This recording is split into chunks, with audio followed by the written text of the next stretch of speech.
এই যে শুরুর দিকে যখন আমাদের সামনে এসেছিল অন্তর্বর্তীকালীন সরকারের প্রধান হবেন ডক্টর মোহাম্মদ ইউনূস, দল মত ধর্ম বর্ণ নির্বিশেষে সকল মানুষ তাকে সমর্থন দিয়েছিল, ওয়েলকাম করেছিল। কিন্তু যখন প্রথম উপদেষ্টা পরিষদ গঠন হয়েছে তখনই মানুষ হতাশ হয়েছে।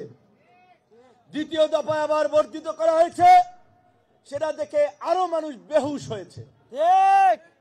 এখন আমরা বারবার বলছিলাম যে এই পরিস্থিতি, এই মাজা ভাঙ্গা কোমর ভাঙ্গা মেরুদণ্ডহীন উপদেষ্টা পরিষদ দিয়ে মোকাবেলা করা যাবে না, জাতীয় সরকার করতে হবে।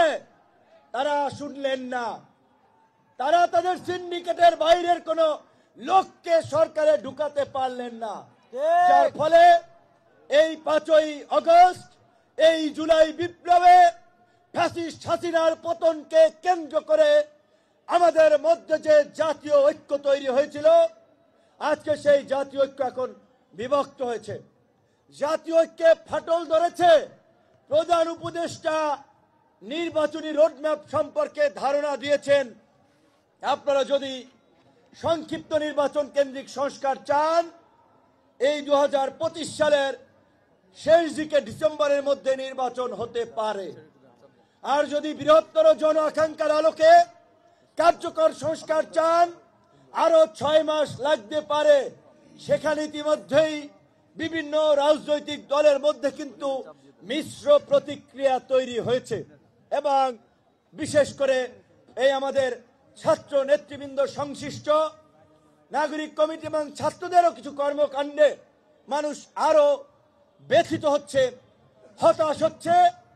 নতুন দল গঠন করা হবে, সেজন্য আওয়ামী আমলে বিনা ভোটে কেন্দ্র দখল করে কাউন্সিলর, উপজেলা চেয়ারম্যান, মেয়র হওয়া, তাদের কাছে সহযোগিতা চাওয়া হচ্ছে।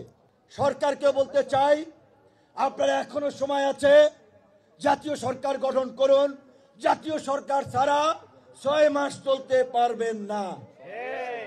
এবং যারা এই গণ অভ্যুত্থানে অংশগ্রহণ করেছে, ত্যাগ স্বীকার করেছে, গণ অভ্যুত্থানের অংশীজনদের মধ্যে জাতীয় ঐক্য এবং সংহতি প্রতিষ্ঠায় গণ অধিকার পরিষদ কাজ করবে। তবে আওয়ামী লীগকে পুনর্বাসন কিংবা ফ্যাসিবাদের দোসরদের প্রশ্নে আমরা বিন্দু মাত্র আপোষ করব না।